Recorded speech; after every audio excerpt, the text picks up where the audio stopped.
당뇨약을 하루 8알 복용. 하지만 병은 악화됐다는데요. 인슐린을 맞다고 해서 그때부터 이제 생활을 바꾸고. 인슐린 주사까지 권유받는 심각한 상황이었던 장영식 씨. 현재 그의 혈당은 혈당은 뭐 100에서 뭐 80, 90대로 떨어지고 그래요. 거의 뭐 2, 3일에 한 알 정도? 2, 3일에 한 알 정도? 당뇨약을 8알 드시다가 한 알로 줄였다는 게 정말 대단한 것 같은데요. 아니 8알에서 어떻게 한 알? 이 방법을 이용했습니다. GI. GI를 알고 먹어야 합니다. 큰 무게로 준비했습니다. 근데 이 두 음식의 혈당 지수가 얼마일지 한번 맞춰보시기 바랍니다. 실제로 당뇨병을 앓고 있지만 약을 줄인 사례자가 있다고 해서 저희가 만나봤습니다. 화면으로 먼저 만나보시죠. 한 번 먹으면 평생 끊을 수 없다고 알려진 당뇨약 줄인 사람이 있다고 해서 만나봤습니다. 네, 안녕하세요. 20년째 당뇨병과 싸우고 있는 장영식 씨. 처음에 당이 심할 때는 기계 자체가 당을 읽지를 못했어요. 그때는 뭐 약을 먹고도 한 400, 350. 혈당이 400까지 나왔다고요? 400이라는 숫자가 나올 수가 있어요. 건축업에 종사하며 불규칙적인 식생활, 잦은 회식으로 얻게 된 당뇨병. 아침에 돼야 저녁에 돼야 술 먹었죠. 당뇨약을 하루 8알 복용. 하지만 병은 악화됐다는데요. 인슐린을 맞다고 해서 그때부터 이제 생활을 바꾸고. 인슐린 주사까지 권유받는 심각한 상황이었던 장영식 씨. 현재 그의 혈당은 혈당은 뭐 100에서 뭐 80, 90대로 떨어지고 그래요. 거의 뭐 2, 3일에 한 알 정도? 2, 3일에 한 알 정도? 당뇨약을 8알 드시다가 한 알로 줄였다는 게 정말 대단한 것 같은데요. 아니 8알에서 어떻게 한 알? 이게 대단한 건지 혹시 이거 네. 큰일 나는 거 아니에요? 그러니까. 관리 비법을 알기 위해 24시간 관찰 실시. 식사해요. 혈당 좀 하고요. 네. 식사 전 혈당 체크는 필수. 정상 혈당. 혈당 변화는 꼭 기록해 관찰하고 있습니다. 과거 고기와 음주를 즐겼다는 장영식 씨. 당뇨병 약을 줄이기 위해 식습관부터 바꿨다는데요. 삼시세끼 규칙적으로 먹고 무엇보다 채식을 하고 있습니다. 식사 후 꼭 한다는 운동. 2년 전부터 운동을 시작했는데요.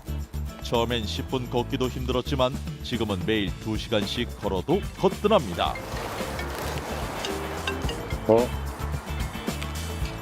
체크해야 돼요. 운동 도중 알람까지 맞춰놓고 꼭 한다는 이것. 바로 식후 2시간 후 혈당 체크. 너무 자주 재요. 저렇게 몇 번이에요, 몇 번? 그런 거였나 봐. 120이 나왔네. 운동하다 말고 혈당 재시는 거예요? 아, 지금 식사하고 2시간 돼서 체크하고 있어요. 혈당을 알아야 제가 음식 조절하고 할 수가 있으니까요.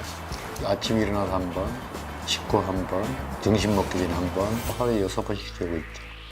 장영식 씨의 당뇨약 줄이는 비법. 하루에 6번 혈당 확인. 여보다 잠깐 시간 갔다 올게. 네. 혈당 관리 이후 직접 장을 보기 시작했다는데요. 당근, 오이. 장 볼 곳 저 체크하고 있어요? 저 표는 뭐예요? 아, 이게 GI 지수가 낮은 음식 표시한 거예요. 여기서 매일 체크해가지고 장을 보러 가고 있어요. 혈당이 오르는 속도를 나타낸 GI 지수. GI 지수가 낮은 음식을 먹는 것이 당뇨약 줄이는 두 번째 비법. 아버님 앞으로 어떻게 하실 계획이세요? 지금 지금까지 꾸준히 관리를 해서 완전히 약을 끊어야죠. 하루에 8알씩 먹던 약을 지금은 한 알만 먹는다고 합니다. 와, 이건 대단하지 않습니까? 어떻게 보셨어요, 우리 엄지분들? 제가 생각해도 정말 대단한 것 같아요. 네. 약국에서 보면 한 알이 8알로 늘어나는 사람은 엄청 많은데 8알이 한 알로 되는 사람은 정말 드물거든요. 그러니까요, 예. 그래서 이분은 당뇨약에 대해서도 공부를 하신 거죠. 본인이 드시는 약이 내 몸에서 어떻게 작용하는지, 이 당뇨를 조절하는 약들이 되게 많거든요. 복용하는 약에 대해서 제대로 인지를 하고 약을 줄여나가는 노력을 주치의와 함께 하신다면 정말 8알에서 한 알이 되는 기적이 일어날 수 있다고 생각합니다. 네. 근데 보통 제가 보니까 아버지도 일어나셔서 한 번 재시고 식사 후에 한 번 재시고 그렇게 이제 주무시기 전에 한 번, 많이 재야 3번, 적게 재면 그냥 하루에 식사하실 때 한 번씩 그렇게 쟀었던 것 같거든요. 근데 꼭 이렇게 재야 하나요? 왜 식전, 식후를 다 재야 되고 왜 6, 7번을 재야 될지 또 자세하게 설명을 또 드리겠습니다. 네. 지금 아까 6개월 전에 300, 400, 500씩 올라가던 혈당이요. 네. 키가 굉장히 떨어졌어요. 지금 거의 정상 혈당으로 좋거든요. 그리고 굉장히 이분이 좋으신 게 일정하세요, 굉장히. 그래서 이렇게 일정할 수 있었던 이유가 말씀드린 것처럼 식전도 재시고 또 어떤 음식을 먹고 얼마나 올라간 건지를 내 몸을 교재 삼아서 테스트하신 거죠. 예를 들어서 어디 야외 또는 외식을 하셨는데 당뇨에 안 좋은 음식이에요. 이거를 먹으면 무조건 올라가요. 근데 장영식님 같은 경우는 미리 이걸 드셔보셨어요. 10개를 먹으면 200이 올라가요. 5개를 먹어보니까 100만 올라가거든요. 근데 식전 혈당을 오늘 쟀더니 평소보다 높다. 아, 그러면 3개만 먹으면 되겠구나. 이런 식으로 자기 주도로, 내가 비록 당뇨가 있지만 자기 주도적으로 하시게 되면 성취감도 일어나게 되고 당뇨병 완전 정복이 되게 됐죠. 아까 우리 채원님 말씀하신 것처럼 뭐 7번, 6번까지가 필요 없더라도 이런 분들은 이제 어느 정도 일정하게 되면 공복 그리고 식후 혈당, 그래서 한 4번 정도만 재셔도 충분할 것 같습니다. 그래서 잘 이용하면 나중에 의사도 될 수 있겠어요. 계속 연구하다가.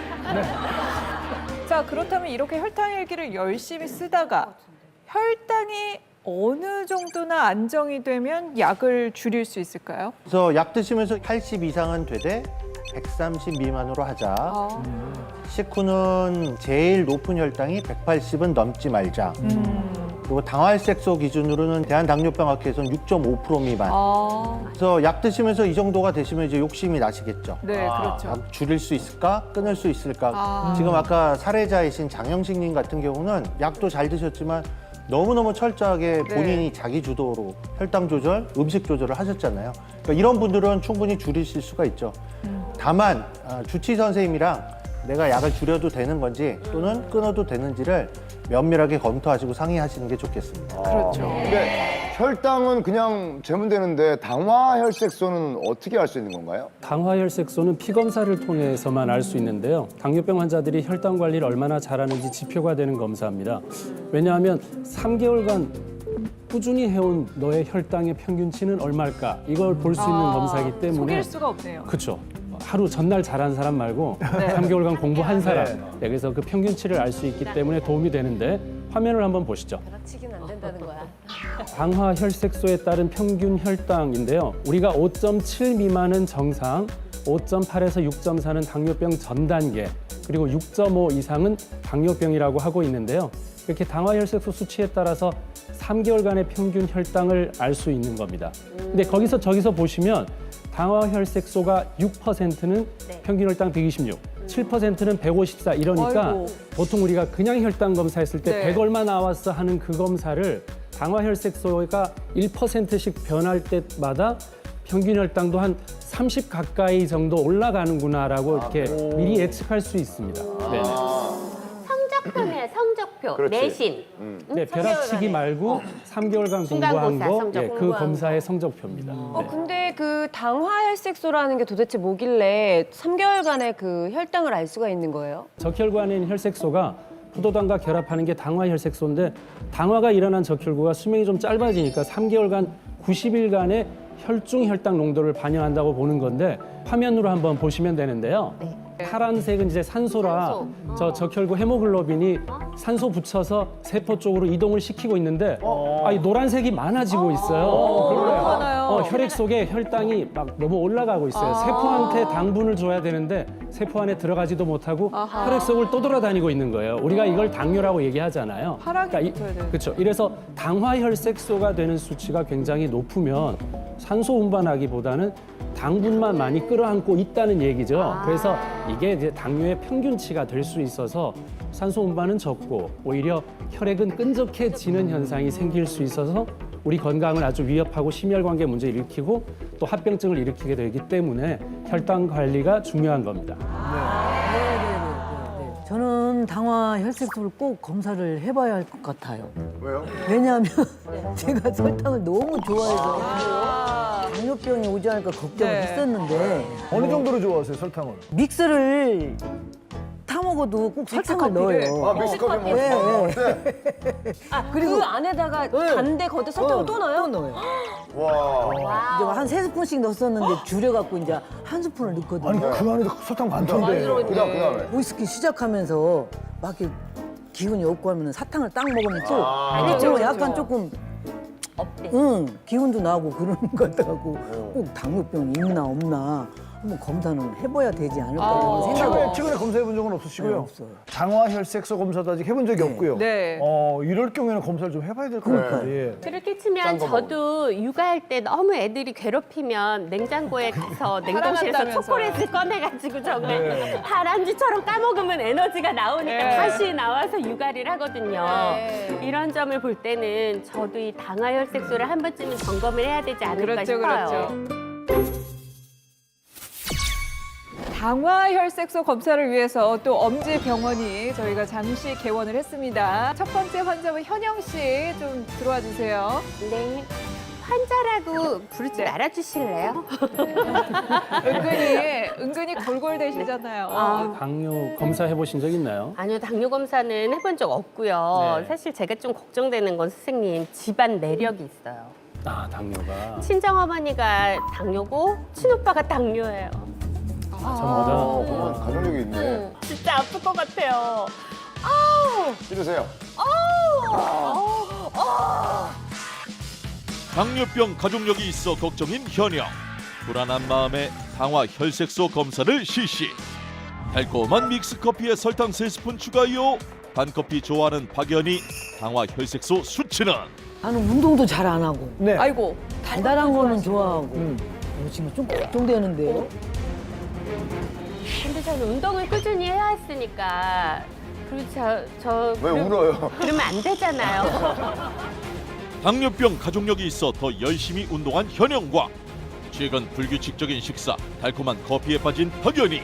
검사 결과는? 네, 결과가 나왔는데요. 여기 두 분 중에 한 분은 전당뇨가 있습니다. 한 분. 전당뇨? 당화혈색소가 5.7 미만은 정상, 5.8에서 6.4는 당뇨병 전 단계, 그리고 6.5 이상을 당뇨병이라고 우리가 기준하고 있습니다. 근데 여기서 한 분이 당화혈색소가 6.4가 나왔습니다. 6.4가 나왔습니다. 이분은 누구일까요? 6.4의 주인공은 바로 박연희 씨입니다.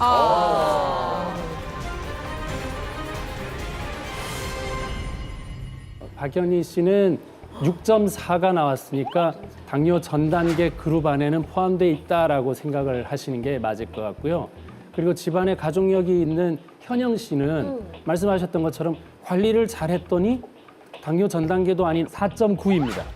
와. 그러니까 당뇨가 아닌 걸로 나와 있거든요. 네, 그래서 가족력이 있더라도 후천적으로 노력해서 습관을 잘 만들면 이게 습관병이니까 결과가 좋을 수 있고 가족력이나 이런 건 없어도 너무 검진을 안 해보시고 방치해 두시고 또 단 걸 많이 드시다가 보면 실질적으로 이렇게 당뇨 쪽으로 가고 있는 분도 이렇게 계신다. 네, 이렇게 좀 이해를 하시면 좋겠습니다. 네, 박연희 씨 지금 어떠세요? 네. 좀 놀랐거든요. 단 너무 거를 놀라셨어요. 좋아해서 걱정을 조금 하긴 했는데 네. 의외로 막 많이 나오니까 조금 걱정이 돼요. 예. 그래서 이제 앞으로는 좀 단 거 좀 줄이고 네. 운동도 좀 열심히 하고 이제 다시 좀 이제 뭘 만들어야지. 규칙적인 네. 생활을 좀 해야 될 것 같은데. 좀 많은 분들한테 좋은 네, 노래 네. 들려주시려면 네, 또 그렇죠. 건강해야 되니까. 네. 맞아요. 좀 희망적인 거는 제가 볼 때는 제일 좋은 게 검진도 한 번도 안 하시다가 네. 처음 딱 검진했는데 아직은 당뇨 아닌 임박했다 요 정도 나왔으면 지금부터 노력하시면 되잖아요. 그렇죠. 그러니까 천만 다행이다 이런 생각이 들고 우리나라 통계로 2002년도에 당뇨면서 처방 제대로 받아서 치료한 사람이 18.2%밖에 안 돼요.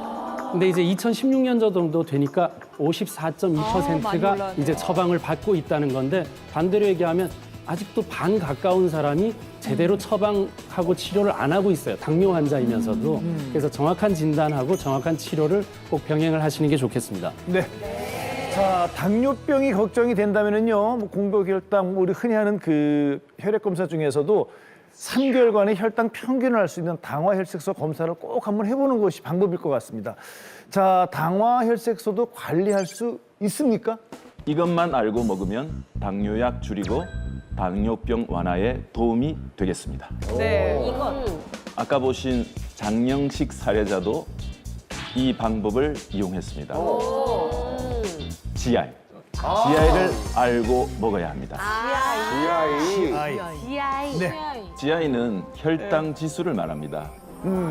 혈당 지수는 음식을 먹고 난 뒤 혈당이 상승하는 속도를 0에서 100으로 나타낸 수치를 말합니다. 예, 혈당 수치가 높은 식품은 혈당을 빠르게 상승시키기 때문에 인슐린을 과잉되게 분비시킵니다. 이렇게 인슐린이 과잉 분비되면 에너지로 쓰이지 못한 당분이 다 간으로 가서 지방으로 바뀌게 돼서 이것이 비만의 원인이 되기도 합니다.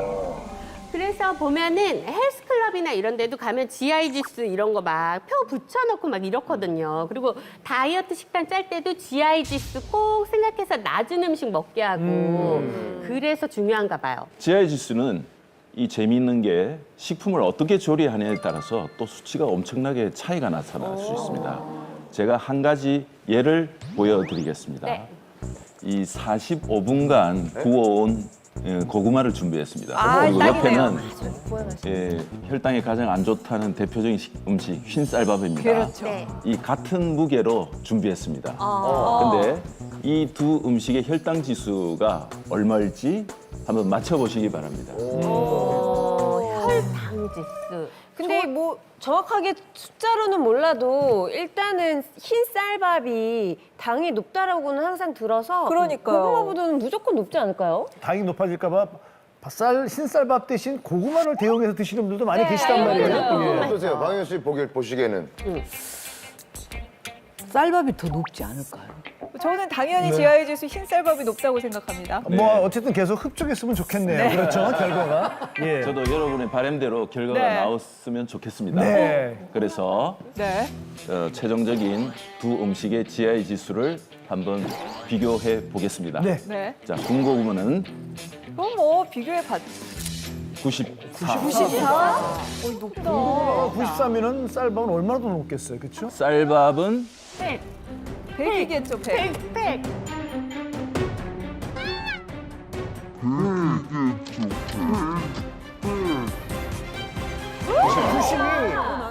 아니 그러면 100점 만점에 92예요? 야, 어떻게 저렇게 돼? 네. 아니 억울하다. 원래 네. 고구마를 생으로 먹었을 때의 기준의 혈당 지수가 55입니다. 먹을 때. 네. 근데 구울 경우에는 네. 수분이 날아가서 그렇죠. 당이 농축되고 전분이 흡수가 잘 되는 형태로 바뀌게 됩니다. 그래서 결국 이게 군고구마 형태로 먹었을 때 혈당 지수가 엄청나게 올라가게 됐어요. 오히려 흰 쌀밥보다 GI 지수가 더 높게 올라가게 돼요. 이렇게 똑같은 재료도 어떻게 섭취하는가에 따라서 또 그 조리 방법에 따라서 GI 지수 편차가 엄청 크니까 참고하셔서 먹으시기 바랍니다.